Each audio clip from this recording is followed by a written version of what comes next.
وشفيعنا ونبينا ومولانا محمد وبارك وسلم صلوا عليه صلاة وسلاما عليك يا رسول الله صلی اللہ تعالی علیہ وسلم۔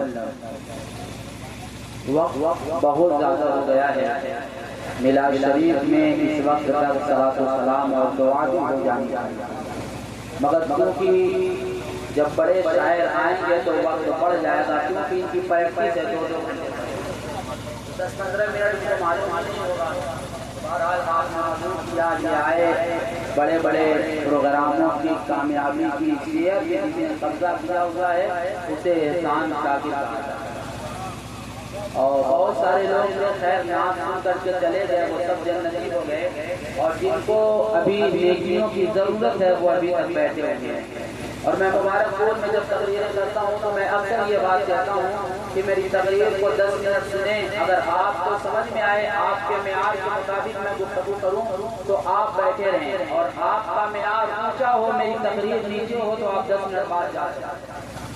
الجامعۃ الاشرفیہ عربک یونیورسٹی مبارک پور میں 11 سال کا زمانہ ہم نے گزارا ہے، اور جب حفظ کر رہے تھے تو ہمارے استاد محترم الحاج حافظ بخاری جمیل احمد صاحب قبلہ عزیزی فرمایا کرتے تھے کہ سرکار حافظ ملت علیہ الرحمہ نے فرمایا ہے اگر 1 سال تک اشرفیہ کی باؤنڈری میں گدھے کو باندھ دیا جائے تو وہ خالص گدھا نہیں رہے گا، کچھ نہ کچھ تو عقل آ ہی جائے گا۔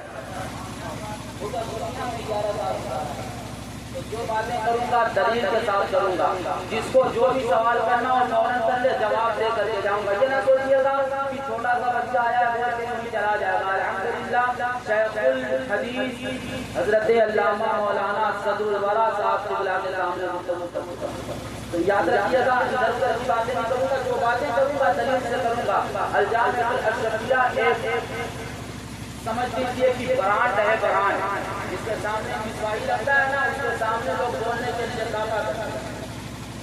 جتنے لوگ ہیں اتنے لوگ بیٹھے ہیں، جو باتیں میں کروں گا انشاءاللہ دلیل کے ساتھ کروں گا۔ میں نے قرآن مقدس کی آیت کریمہ تلاوت کی، سورہ بنی اسرائیل 15ویں پارہ کی آیت کریمہ۔ رب ارشاد فرماتا ہے وَقَضَىٰ رَبُّكَ أَلَّا تَعْبُدُوا إِلَّا إِيَّاهُ وَبِالْوَالِدَيْنِ إِحْسَانًا، جس کا آسان سا ترجمہ یہ ہے کہ یہ تمہارے رب کا فیصلہ ہے، یا یوں کہہ لیا جائے یہ تمہارے رب کا اعلان ہے کہ اس نے فرما دیا عبادت کی جائے گی تو صرف پروردگار عالم کی جائے گی، اللہ کی جائے گی۔ اور اس کے بعد اللہ نے ارشاد فرمایا وَبِالْوَالِدَيْنِ إِحْسَانًا، اپنے والدین کے ساتھ سلوک کرو۔ اسلام ایک مکمل ضابطۂ حیات ہمیں اسلام نے عطا کیا ہے، ہمیں کاسے گدائی لے کر کے کسی کے سامنے در در کی ٹھوکریں کھانے پر اسلام نے مجبور نہیں کیا۔ والدین کا مقام اتنا بلند ہے کہ انسان اس مقام کو سمجھ نہیں سکتا ہے۔ آپ غور کریں اللہ کریم نے قرآن مقدس میں تقریباً میرے علم کے مطابق 15 مقامات پر اللہ نے والدین کے ساتھ سلوک کی باتیں کی ہے۔ کہیں اللہ ارشاد فرماتا ہے وَإِذْ أَخَذْنَا مِيثَاقَ بَنِي إِسْرَائِيلَ لَا تَعْبُدُونَ إِلَّا اللہ، پھر آگے ارشاد فرماتا ہے وَبِالْوَالِدَيْنِ إِحْسَانًا، رب فرماتا ہے میں نے بنی اسرائیل والوں سے یہ عہد کروا لیا ہے عبادت کی جائے گی تو اللہ کی جائے گی، اور اس میں سلوک والدین کے ساتھ کیا جائے گا۔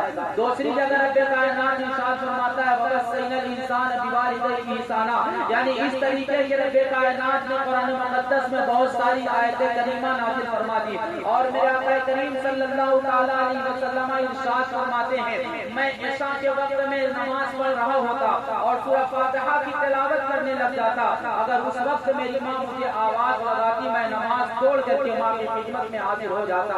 حضرت عبداللہ ابن مسعود رضی اللہ تعالیٰ عنہ کہتے ہیں میں بارگاہ مصطفیٰ میں حاضر ہوا، حاضر ہو کر کے میں نے عرض کی یا رسول اللہ صلی اللہ علیہ وسلم ذرا ارشاد فرما دیں اللہ کو سب سے زیادہ کیا پسند ہے؟ میرے نبی نے ارشاد فرمایا وقت پر نماز کو ادا کرنا یہ اللہ کو سب سے زیادہ پسند ہے۔ پھر سوال کرتے ہیں کہا میں نے حضور کی بارگاہ میں عرض کی یا رسول اللہ پھر اس کے بعد رب کو سب سے زیادہ کیا پسند ہے؟ میرے آقا نے ارشاد فرمایا اس کے بعد والدین کے ساتھ حسن سلوک کرنا یہ اللہ کو سب سے زیادہ پسند ہے۔ پھر کہا میں نے پھر سوال کیا یا رسول اللہ اس کے بعد کیا پسند ہے؟ میرے آقا ارشاد فرماتے ہیں جہاد فی سبیل اللہ، اللہ کی رضا کے لیے جنگ میں جا کر کے جنگ کرنا یہ اللہ کو پسند ہے۔ یعنی 3 چیزیں سرکار نے فرمائی، پہلے آقا فرماتے ہیں وقت پر نماز کو ادا کرنا یہ اللہ کو سب سے زیادہ زیادہ پسند ہے، ماں باپ کے ساتھ اس نے سلوک کرنا یہ سب سے زیادہ پسند ہے، پھر جہاد فی سبیل اللہ یہ اللہ کو پسند ہے۔ آپ ذرا غور و فکر کیجئے گا،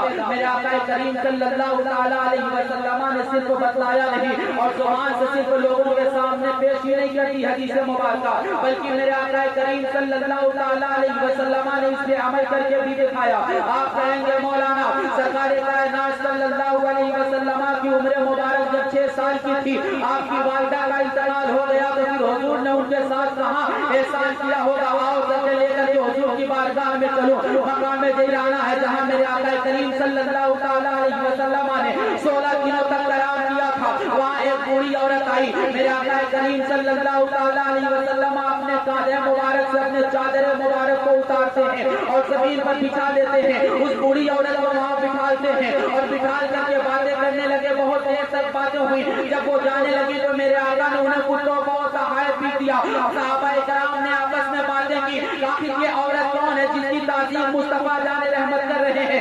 اتنے میں کسی ایک صحابی نے کہا یہ وہ ہے جس کو مصطفیٰ جان رحمت نے بچپنے میں جن کا دودھ پیا تھا، انہیں حلیمہ دائی کہا جاتا ہے، یعنی جو پیسہ لے کر کے اجرت لے کر کے مصطفیٰ جان رحمت کو دودھ پلاتی ہو، میرے آقا اس کا اتنا احترام کرتے ہوئے نظر آ رہے ہیں۔ اگر ان کی سگی ماں اگر زندہ ہوتی تو پھر ان کا کتنا احترام کرتے ہوئے نظر آتے۔ حضرت عبداللہ ابن عمر فرماتے ہیں حضور کی بارگاہ میں ایک صحابی آئے، آ کر کے عرض کرتے ہیں یا رسول اللہ آپ مجھے جنگ کرنے کی اجازت دے دیں۔ میرے آقا نے ارشاد فرمایا اے میرے غلام بتا تیرے ماں باپ میں سے کوئی زندہ ہے؟ عرض کرتے ہیں ہاں یا رسول اللہ میری ماں زندہ ہے۔ میرے آقا ارشاد فرماتے ہیں جاؤ ماں کی خدمت کرنا، ان جنگ کرنے والوں کو جنگ کا جتنا ثواب ملے گا تم اپنی ماں کی خدمت کرتے رہو گے، اللہ تعالی ثواب تمہیں عطا کرے۔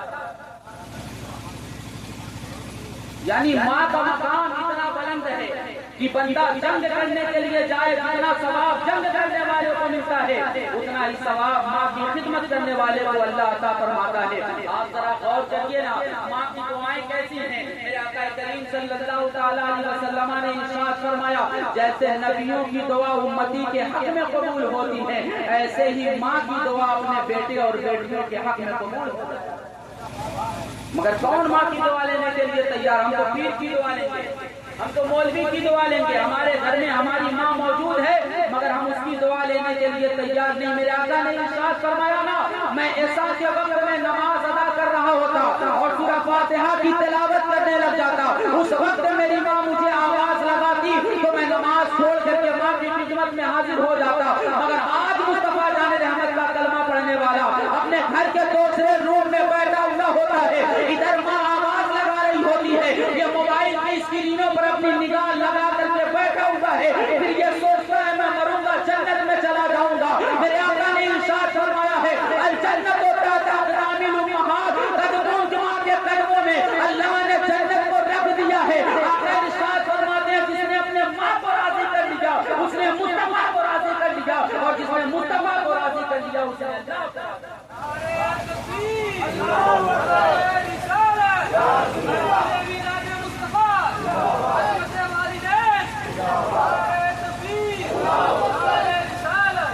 مگر ہم ماں کو کہاں اپنے سامنے کچھ سمجھتے ہیں، تو 4-10 ہزار کمانے لگ جائیں تو باپ کی کوئی اہمیت نہیں ہوتی، ماں کا کوئی وقار نہیں ہوتا، باپ کی عزت کو ہم روتے ہوئے نظر آ رہے ہیں اور اس کا ریزن بھی یہ ہے کہ ہم نے اپنے بچوں کی تربیت نہیں کی۔ میرے آقا کریم صلی اللہ تعالیٰ علیہ وسلم نے ارشاد فرمایا ما نہل والد ولدہ من نہل افضل من ادب حسن، ایک باپ اپنے بیٹوں کو کچھ دے یا نہ دے مگر ایک باپ اپنے بیٹے کی اچھی تربیت ضرور کرے، اچھا ادب ضرور سکھائے۔ مگر آج ایک باپ اپنے بیٹے کو اچھا ادب نہیں سکھاتا، باپ بیٹے کو سکھاتا ہے تو تمہیں مہینے کا کتنا کمانا ہے یہ سکھاتا ہے، جب باپ بیٹے کو اپنی عظمت بتائے گا ہی نہیں، ماں کے مقام کو بتائے گا ہی نہیں تو بیٹا باپ کی عظمت کو اور وقار کو سمجھے گا۔ اور کہیے گا ہم نے صرف اپنا کام اور اپنا نام مسلمانوں والا رکھا، ہمارے اندر کوئی چیز نہیں پائی جاتی۔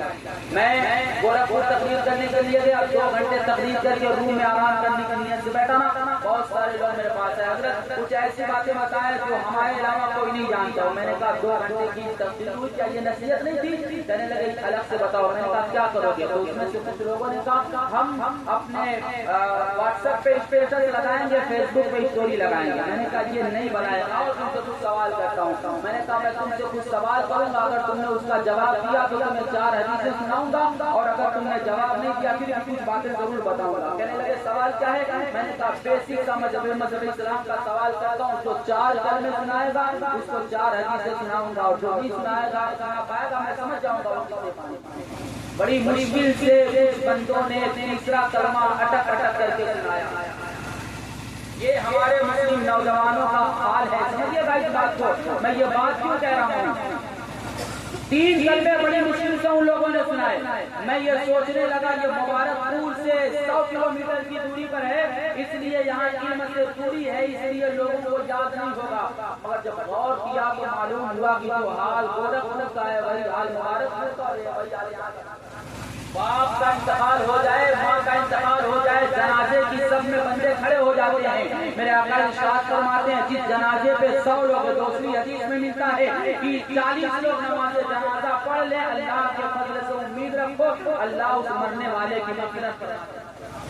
مگر یاد رکھیے گا وہ 40 بندے ایسے ہوں جن کو نماز جنازہ کا طریقہ بھی معلوم ہو. 1 لاکھ لوگ نماز جنازے کی سب میں کھڑے ہو جائیں اور کسی کو معلوم نہ ہو پہلی تکبیر کے بعد کیا پڑھنا ہے، دوسری تکبیر کے بعد کیا پڑھنا ہے، تیسری تکبیر کے بعد کیا پڑھنا ہے، تو 1 لاکھ لوگ ہو مگر وہ 40 اکثر ایسے پائے جاتے ہیں ہمارے یہاں جن کو نماز جنازہ کا طریقہ نہیں معلوم ہوتا ہے.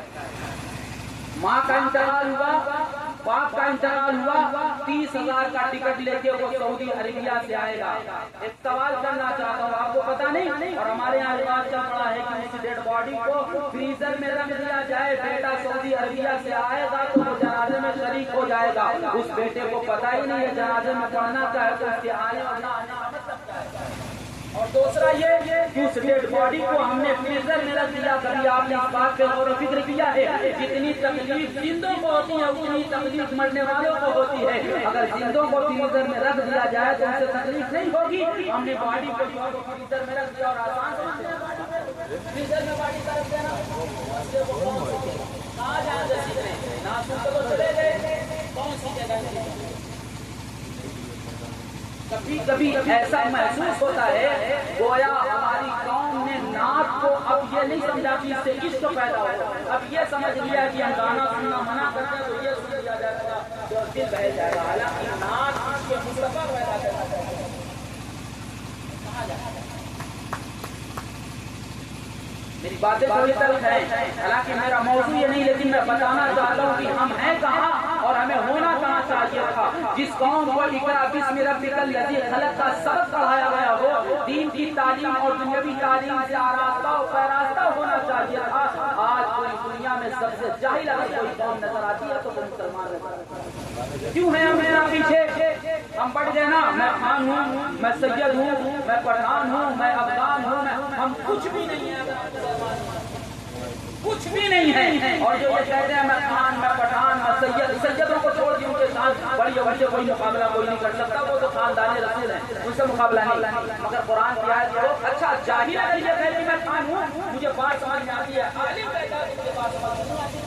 قرآن میں رب کائنات نے فرمایا یا ایھا الناس انا خلقناکم من ذکر و انثى وجعلناکم شعوبا وقبائل لتعارفوا ان اللہ اتقاکم. یہ قبیلے جو بنائے گئے یہ پہچان کے لیے بنایا گیا ہے. اب ذرا غور کریے گا، آج ہم بڑھ گئے ہیں اس لیے ہمیں کاٹا اور مارا جا رہا ہے. اب میں آپ سے ایک سوال کرتا ہوں، اگر میں سید ہوں، میں خان ہوں، میں پٹھان ہوں، میں انصاری ہوں، میں کچھ اور ہوں، میں دنیا ہوں، میں کچھ اور ہوں، ذرا بتاؤ ہندوستان میں 90 لاکھ لوگوں کو سیدنا خواجہ معین الدین حسن زنجری نے کلمہ پڑھا کر کے دائرہ اسلام میں داخل کر دیا. ذرا بتاؤ وہ خان ہوئے کہ پٹھان ہوئے، وہ جو ہے وہ انصاری ہوئے کہ دنیا ہوئے، وہ کیا ہوئے؟ کچھ نہیں ہوئے. جو مصطفیٰ کے دامن سے وابستہ ہو جاتا ہے وہی سب سے بہتر ہوتا ہے. اور ان اکرمکم عند اللہ اتقاکم، اللہ کے نزدیک سب سے معزز وہی ہے جو تقوی والا خاندان کی بنیاد پر کوئی اللہ کی بارگاہ میں مقرب نہیں ہوگا. جو جتنا زیادہ متقیوں پر اصرار ہوگا وہی اللہ کی بارگاہ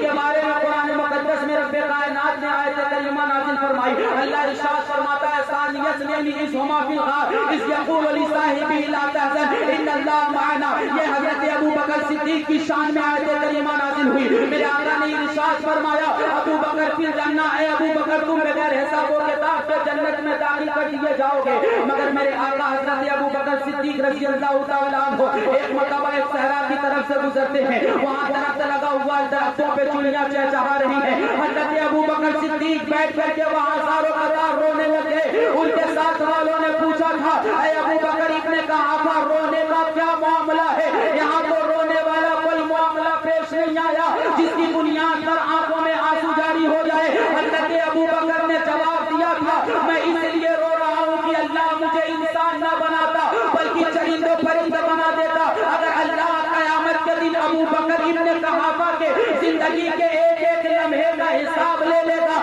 تو یہ ابو بکر حساب کیسے دے گا؟ اس لیے رو رہا ہوں. اور ہماری فجر کی نماز قضا ہے، ہم سوچتے ہیں ہم مریں گے ہمیں اٹھا کر کے جنت میں داخل کر دیا جائے گا. ہماری ظہر کی نماز قضا ہے، ہم سمجھتے ہیں میلاد مصطفیٰ ہماری بخشش کروا دے گی. ہم یہ سمجھتے ہیں ہم نے دنیا میں لوگوں کو عزت دے دی ہم جنت میں چلے جائیں گے. حضرت عثمان غنی جس کے بارے میں میرے نبی نے ایک بار نہیں بلکہ 7 مقام پر ارشاد فرمایا اے عثمان اب تمہارے لیے کچھ نہیں ہے، تم نے دنیا میں رہ کر کے جنت کو خرید لیا ہے. ان کے بارے میں میں نے پڑھا جب قبرستان کی طرف سے ان کا گزر ہوتا وہ قبر کو دیکھتے بیٹھ کر کے زاروں قطار رونے لگ جاتے. ان کے ساتھ والے ان سے سوال کرتے ہیں عثمان ابن عفان ذرا بتاؤ قبر دیکھ کر کے کیوں روتے ہو؟ آپ آخرت کی باتیں کرتے ہو نہیں روتے، آپ جہنم کی باتیں کرتے ہو آپ نہیں روتے، آخر قبر کو دیکھ کر کے آپ بیٹھ کر کے رونے کیوں لگ جاتے ہو اور اتنا روتے ہو کہ آپ کی داڑھی مبارک پر ہو جاتی ہے؟ حضرت عثمان غنی نے جواب دیا تھا میں نے مصطفیٰ جان رحمت کو فرماتے ہوئے سنا ہے آخرت کی پہلی منزل قبر ہے جو اس میں کامیاب ہو جائے گا آخرت کی ساری منزلیں اس کے لیے آسان ہو جائے گی، اور جو یہاں سوال و جواب میں پھنس جائے گا آخرت کی منزلیں اس کے لیے مشکل ہوتی چلی جائیں گی. مگر آج کا مسلمان جب جنازہ لے کر کے چلتا ہے اور قبرستان میں پہنچتا ہے وہاں صفیں لگائی جاتی ہیں، نماز جنازہ ادا کر لیا جاتا ہے، نماز جنازہ مکمل ہو گئی پھر اس کے بعد 10 لوگ یہاں کھڑے ہو گئے، 10 لوگ وہاں کھڑے ہو گئے. سوال کرنے والا سوال کرتا ہے تم مہینے کا کتنا کماتے ہو؟ تمہارے سعودی عربیہ کا ٹکٹ کب ہے؟ تمہاری نوکری لگی کہ نہیں؟ تم نے پڑھائی کی کہ نہیں؟ سوال تو وہاں یہ کرنا چاہیے تھا تم نے آج فجر کی نماز ادا کی کہ نہیں؟ تم نے آج ظہر پڑھی کہ نہیں؟ تم نے آج یہ کام کیا کہ نہیں کیا؟ دیکھو کہ ہمارے ساتھ زندگی کے شب و روز گزارا کرتا تھا، اس کے جسم سے روح پرواز کر گئی، آج اسے ہم قبر میں اتارنے کے لیے چلے آئے ہیں. اگر ہم نے اپنے نام اعمال کو بہتر نہیں کیا تو پھر ہمیں بھی یہاں جانا ہے، اور ہمارا نام اعمال بہتر نہ ہوگا تو پھر ہمارا کیا بنے گا؟ وہاں جا کر کے ہونا چاہیے. مگر وہاں مسلمان پہنچ کر کے دنیا کی باتیں کرتے ہوئے نظر آتا ہے. وہ خاموش شہر ہے جہاں بڑے بڑے مالک اور بڑے بڑے بادشاہ جانے کے بعد اپنے گھر کو پیچھے چھوڑ جاتے ہیں. وہاں ساتھ جاتی ہے تو عبادتیں جاتی ہے، وہاں ساتھ اگر کچھ جاتا ہے تو خشیتیں جاتی ہے. جس کے دل میں خدا کا خوف ہوگا اور اللہ کے فرمان کے مطابق رسول کے فرمان کے مطابق اگر دنیا میں زندگی گزارتا رہے گا تو اس کی دنیا بھی کامیاب ہو جائے گی، اور فرمان مصطفیٰ کے مطابق اگر دنیا سے جائے گا تو اس کی آخرت بھی کامیاب ہو جائے گا.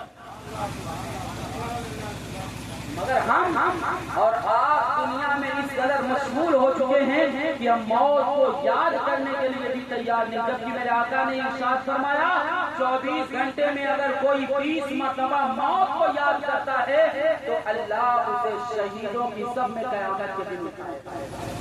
ہم کرتے ہیں موت کو یاد، جب تک موت کو بندہ یاد نہیں کرے گا، قبر کو یاد نہیں کرے گا، اس کا رشتہ اللہ سے مضبوط نہیں ہوگا. سیدنا عبد القادر جیلانی رضی اللہ تعالی عنہ کی بارگاہ میں ان کا ایک مرید آیا اور آ کر کے عرض کرنے لگا حضور مجھے ایک بات بتائیں کہ میں اللہ کے قریب ہو جاؤں اور اللہ میرے قریب ہو جائے.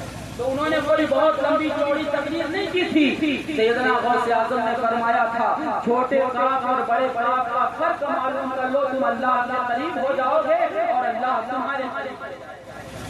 اب آپ کہیں گے مولانا چھوٹے کاف اور بڑے کاف یہ کون سی بات ہے؟ جب سیدنا غوث اعظم نے اپنے مرید کو یہ بات کہی تو انہوں نے کہا حضور میں نے سمجھا نہیں، آپ ذرا کھل کر کے کے بتائیں. تو انہوں نے کہا چھوٹے کاف سے مراد کفن ہے. جب اپنے جسم پر کوئی بھی کپڑا ڈالا کرو یہ سوچا کرو یہ میرا آخری کپڑا ہے, اس کے بعد مجھے کفن پہنایا جائے گا. جب تم یہ خیال میں اپنی زندگی گزارو گے, اپنے جسم پر کوئی لباس ڈالو گے, پھر تم گناہوں کی طرف نہیں جاؤ گے, نیکیوں کی طرف جاؤ گے. اور جو نیکیاں کرنے لگ جاتا ہے وہ خدا کے قریب ہو جاتا ہے اور خدا اس بندے کے قریب ہے.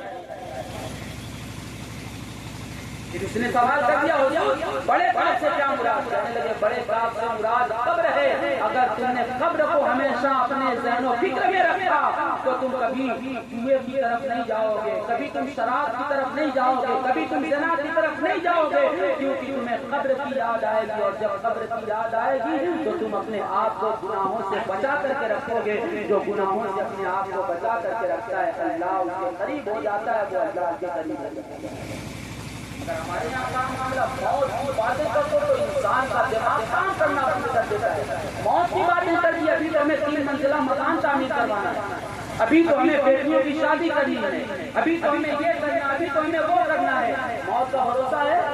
موت کا بھروسہ نہیں. رب فرماتا ہے وَلِكُلِّ أُمَّةٍ أَجَلٌ فَإِذَا جَاءَ أَجَلُهُمْ لَا يَسْتَأْخِرُونَ سَاعَةً وَلَا يَسْتَقْدِمُونَ. اللہ ارشاد فرماتا ہم نے ہر گروہ کا ایک وقت متعین کر رکھا ہے, نہ ایک لمحہ پہلے موت آئے گی نہ ایک لمحہ بعد. تاخیر نہیں ہو سکتی. مگر ہم سمجھتے ہیں ہم 60 سال سے ہو جائیں گے تب مریں گے. کوئی سوچتا ہے میں تو ابھی 100 سال جیوں گا, ابھی ادھر سے جاتا ہے ایکسیڈنٹ ہو جاتا ہے. اس لیے اپنی زندگی کو غنیمت سمجھیں. ساری چیزیں بعد میں, سب سے پہلے اللہ کی بارگاہ میں اپنی پریشانی کو کم کریں, نماز پڑھنے کی کوشش کریں. نماز نہیں پڑھتا یہ میلاد مصطفیٰ اس کی بخشش نہیں کروا سکتی. جو یہ کہتا ہے تم نے میلاد میں کر دیا تم جنتی ہو, وہ جھوٹ بولتا ہے. ایسے لوگوں کی باتوں پہ یقین نہیں. کیوں؟ کیونکہ جب مصطفیٰ جان رحمت نے اس وقت کی نماز پڑھا, صحابہ کرام نے اس وقت کی نماز پڑھا, جن کو جنت کی سرٹیفکیٹ ملی تھی, ٹکٹ تھا کہ آپ تم کنفرم جنتی ہو, انہوں نے نماز نہیں پڑھی. ہمارا تو بھروسہ ہی نہیں ہے کہ ہم ایمان کے ساتھ دنیا سے جائیں گے یا آخرت کے وقت جب ہمارا آئے گا تو ہم کو کے عالم میں بنیں گے, ہمیں پتہ ہی نہیں. اور ہم آسان کر کے چل رہے ہیں, ہم جلسے کرنے والے ہم جنتی ہو جائیں گے. اس لیے میرے بھائیوں نماز کی پابندی ضروری ہے. نماز پڑھیں اور موت کو یاد رکھیں. ہاں اس محفل میلاد پاک کا بینیفٹ ہے, بہت فائدہ ہے مرنے والوں کے لیے.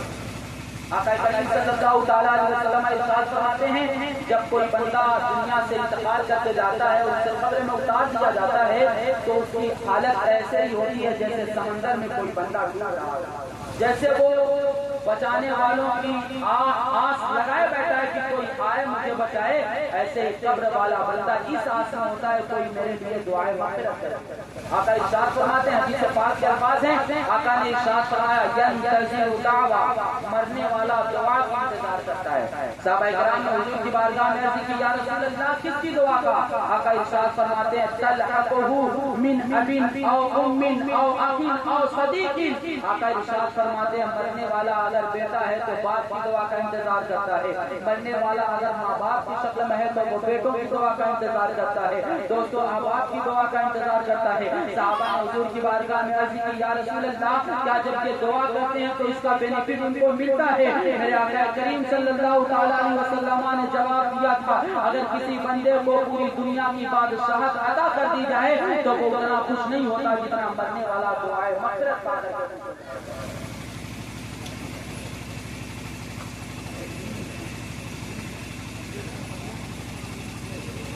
کیا فرمایا آقا نے کہ فَإِذَا لَهِقَتْهُ كَانَتْ أَحَبَّ إِلَيْهِ مِنَ الدُّنْيَا وَمَا فِيهَا, کہ جس بندے کے لیے دعائیں مغفرت کی جاتی ہے وہ جب دعا پا جاتا ہے تو وہ اتنا خوش ہوتا ہے کہ دل سے بتایا نہیں جا سکتا. اس لیے اپنے مرنے والوں کو بھی اپنی دعاؤں میں یاد رکھا کرو. اور یہ جو ہمارے یہاں ایک اور رواج ہے نا کہ انتقال کے بعد 40ویں میں 4 ڈیگ بریانی بنتی ہے, یہ کوئی ضروری نہیں. اگر آپ نے فرمایا یہ آپ کی محبت, مگر ضرورت یہ ہے کہ جب ماں باپ حیات سے ہوں وقت پر انہیں کھانا کھلایا جائے, یہ زیادہ ضروری ہے. مرنے کے بعد 4 ڈیگ بریانی کھلانے سے بہتر یہ ہے کسی بچے کو پکڑے جو دین کا علم حاصل کر رہا ہونا اس کے اوپر خرچ کرے, جب تک وہ زندہ رہے گا جتنا نیک عمل کرتا رہے گا اس کا ثواب آپ آپ کے ماں باپ کو پہنچتا رہے. آپ نے کھلایا, چلے گئے, ختم. ایک وقت میں معاملہ ختم. مسجد میں اور ہمارے یہاں یہ بھی ہے کہ پارے مسجد میں رکھ دیے جاتے ہیں. 27 مسجدوں میں قرآن نہ رکھا کریں خرید کر. اس کا ریزن یہ ہے کہ مسجدوں میں قرآن صرف پڑھا ہوتا ہے, کوئی اسے اٹھا کر کے تلاوت نہیں کرتا جب تک اسے پڑھیں گے نہیں مرنے والے. ان چیزوں پہ غور کرنے والی تو 40 میں تو 4 ڈیز بریانی نہ بنوایا, تھوڑی سی بنوائیں, فاتحہ کروائیں اور غریب میں تقسیم کر دیں. ہاں, جب تک ماں باپ زندہ ہیں وقت پر ان کو کھانا پلائیں, ان کی دوا اور ان کے علاج و معالجہ کی ذمہ داری کو اٹھائیں, تب یہ محبت کا حق ادا ہوگا. مرنے کے بعد 1,000 لوگوں کو کھلا دینا یہ محبت کی نشانی نہیں. جب تک ماں باپ زندہ ہیں ان کی خدمت کر لینا یہ محبت کی. کبھی کبھی آپ یا معاشرے پر غور کریں, میں نے تو بہت ایسا دیکھا ہے کہ شادی کے بعد بیٹا الگ رہنے لگ گیا, 10 سال کا زمانہ گزر گیا, جب ماں باپ سوچ رہے ایک بات تک نہ کی, پھر ماں کا انتقال ہوا نا, تو جو بیٹا 10 سال سے الگ رہ رہا ہے نا وہی سب سے پہلے آ کر کے کہتا ہے کہ کفن میں دوں گا. ہاں, اگلے دن جو ہے وہ فاتحہ خوانی ہوتی ہے تو کہتا ہے دیکھ بریانی میں بناؤں گا. یار جب وہ زندہ تھی تم نے انہیں وقت پر کھانا نہیں کھلایا, اب انتقال کر گئی تو تم ان کے لیے دیکھ بریانی بنا رہے ہو. جب تک زندہ ہیں ماں باپ تب تک ان کی خدمت کرو, یہ اللہ کی بہت بڑی نعمت ہے.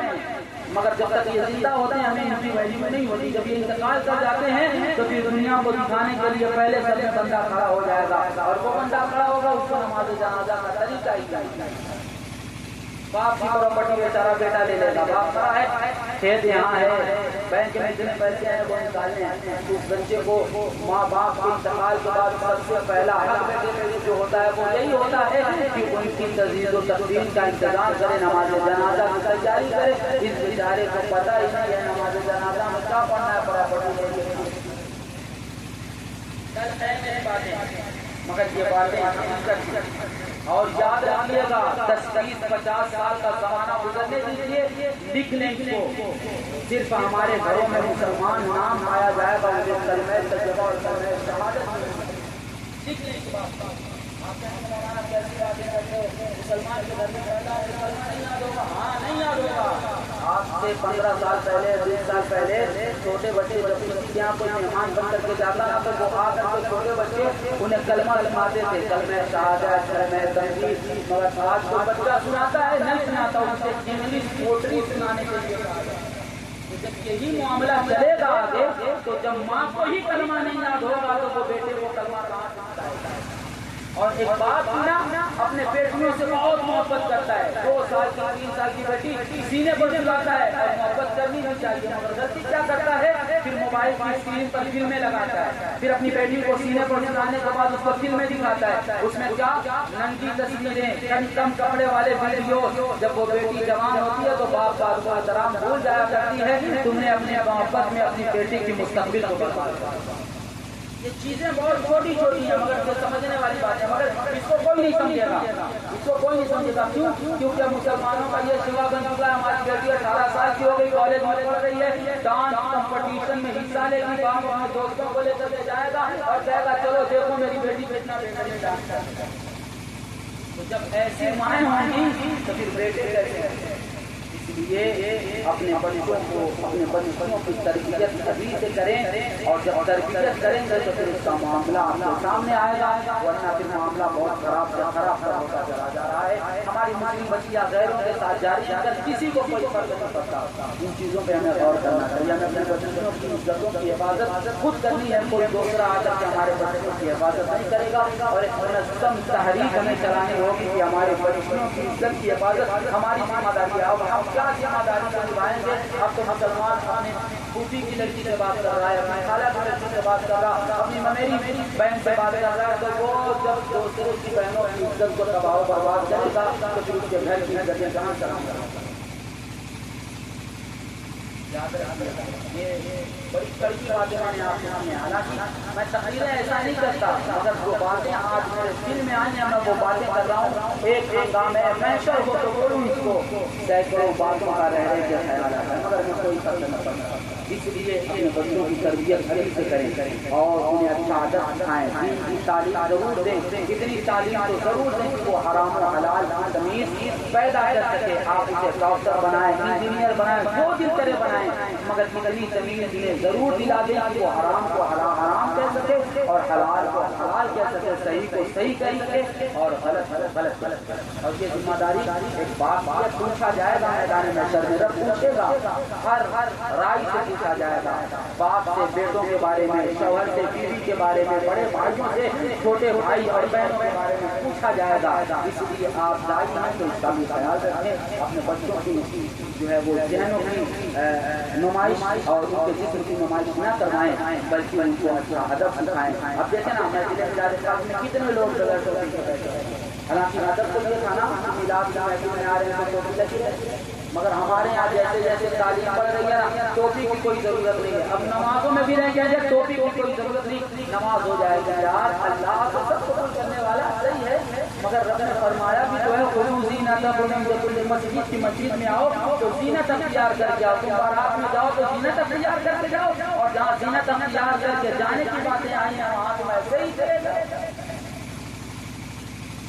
اب نہیں سنتیں نہیں کرنی چاہیے، ضروری نہیں، یہ نہیں کہنا چاہیے ضروری، ایسی تعلیم جو ہمیں اللہ سے دور کرے نا، ایسی تعلیم پہ لعنت ہے کہ جو ہمیں اللہ سے دور کرے۔ ہماری مرضی ہے، رب کا میرا معاملہ ہے، میں رات میں پڑھوں، دن میں پڑھوں، صبح میں پڑھوں، شام میں پڑھوں، تو جو علم ہمیں اللہ سے دور کرے ایسا علم نہیں، وہ جہالت ہے، اس سے بہتر تو جہالت ہی نہ تھی کہ کم سے کم وہ نماز کسی وقت میں پڑھ جائے۔ تو ان چیزوں کا خیال رکھیں، جب تک ماں باپ زندہ ہیں ان کی خدمت کریں، وقت پر نماز ادا کریں، میلاد شریف کی محفل کریں نہ کریں مگر وقت پر نماز ادا کریں، اس کے بعد یہ میلاد کی محفل ہو جائے پھر سونے پر سہاگا ہو جائے گا۔ تو پہلے نماز کی پابندی کریں، روزانہ ایک ہی آیت کم سے کم قرآن کی تلاوت کریں، صبح میں اٹھیں تو ماں باپ کے چہرے کی زیارت کریں، 1 لاکھ 5 لاکھ لگا کے حج کرنے جائیں، قبول ہوگا کہ نہیں اس کی کوئی گارنٹی نہیں، مگر آقا نے ارشاد فرمایا جو اپنی ماں کو 100 مرتبہ بھی اگر محبت سے ان کے چہرے کو دیکھے گا تو اللہ انہیں حج مبرور کا ثواب دے۔ یہ چیزیں ہونی چاہیے، ادب اپنے اندر پیدا کریں۔ ہم نے پرائمری میں پڑھا تھا ادب ہی سے انسان ہے، اور ادب جو نہ سیکھے وہ حیوان ہے، ہمارے اندر سے ادب ختم ہوتا ہوا نظر آ رہا ہے، اس لیے ہمیں ادب کی ضرورت ہے، علم کی ضرورت ہے، دین سے قریب ہونے کی ضرورت ہے۔ اللہ کریم جل وعلا کی بارگاہ میں دعا ہے مولا مظلومہ کی مغفرت فرمائے، اور جتنے لوگ بیٹھے ہیں ان کے بیٹھنے کو اپنی بارگاہ میں قبول فرمائے، اور جتنی دیر میں نے گفتگو کی پروردگار عالم اس سے سب سے پہلے مجھے تمام اخلاق کو عمل کرنے کی توفیق عطا فرمائے، وما علینا الا البلاغ المبین۔